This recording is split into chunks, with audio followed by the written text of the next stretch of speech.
Hello, my name's Tess Hills and I'm a performer, a puppeteer and a maker with Curious Cargo, a street theatre and community arts company. Today I'm going to show you how to make rod puppets, like these, from everyday materials. Before we start, you're going to want to gather together some materials and equipment. These will all be things that you'll find around where you live. Here's the list.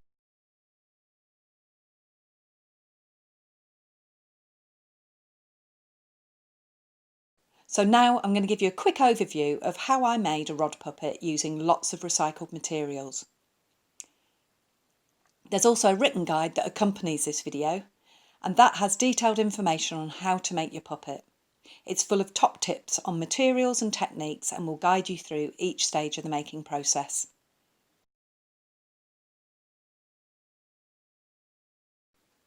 You can start with a design or sketch of the puppet that you'd like to make, or you can just start making it and see what character emerges. The first part of the process is making the puppet head and hands.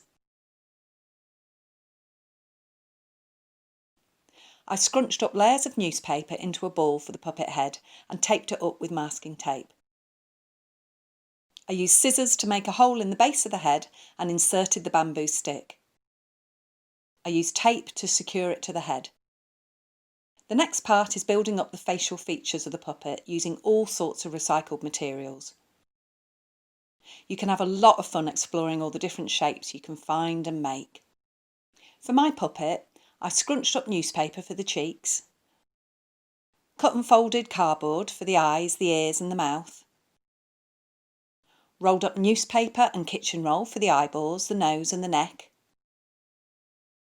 I cut up an egg box to make a horn, used bottle tops for the cheeks and stuck disposable contact lens cases on the back of the head.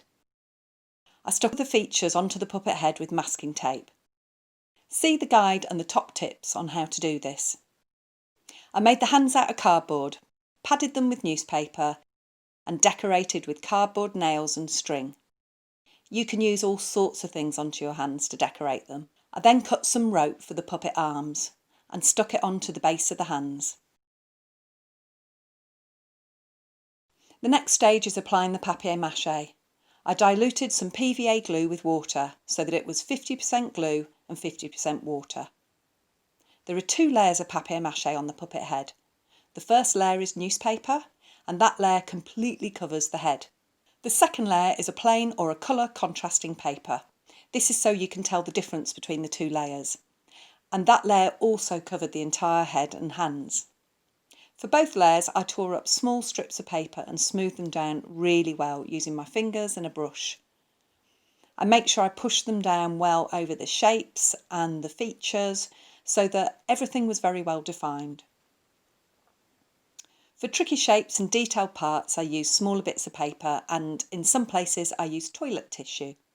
On the puppet hands, I applied 1 layer of paper and tissue covering both sides of the hands. See the top tip sheet on how to apply the paper and glue. It will help you get a really professional finish to your puppet. Once the puppet head has dried, I used a piece of fine sandpaper and I lightly sanded the whole of the head. This got rid of any lumps and bumps and it gives the surface a much smoother finish.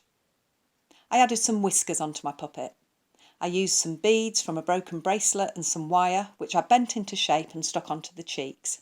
And I papier-mâchéd over the top of that to keep it in place.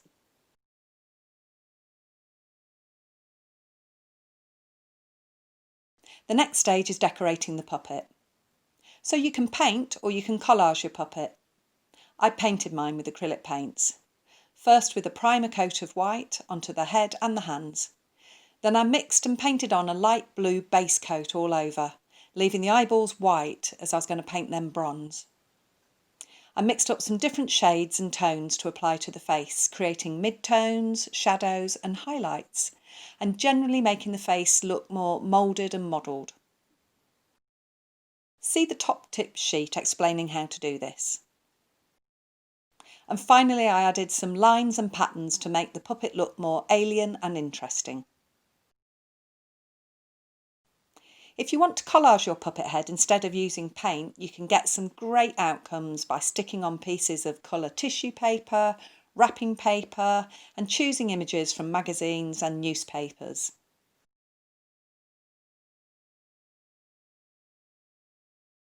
The puppet shoulders are made from toilet rolls.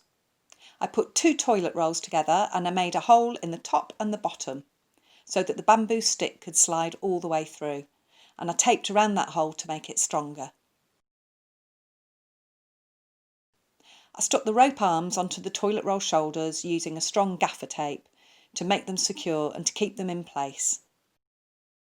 The next stage is making the costume.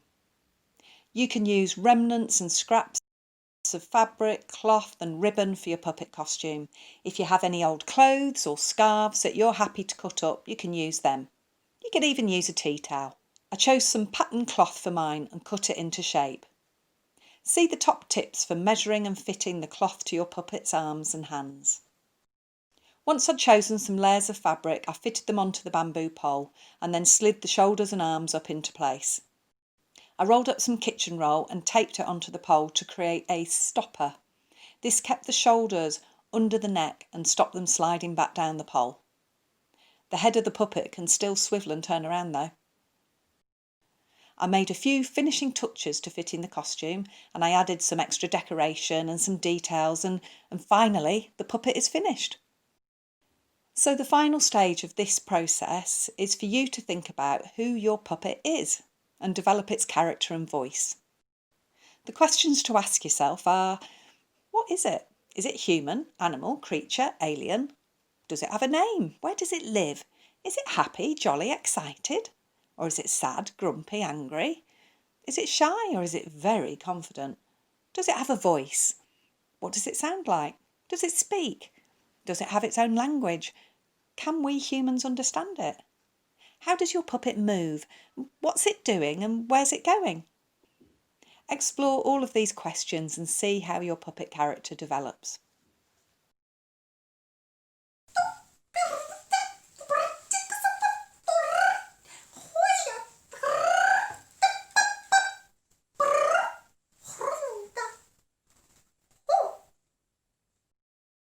Oh, excellent. I'm glad you're still here. I just wanted to have a quick word. You see, not all of us speak in noises. Some of us have perfectly good speaking voices. Right. Glad I got that straight, and now I've got to, where was I going? Oh yes, that way. As you were. So now I'm challenging you to have a go at making a rod puppet. The guide explains all the different stages of making in detail. Have fun.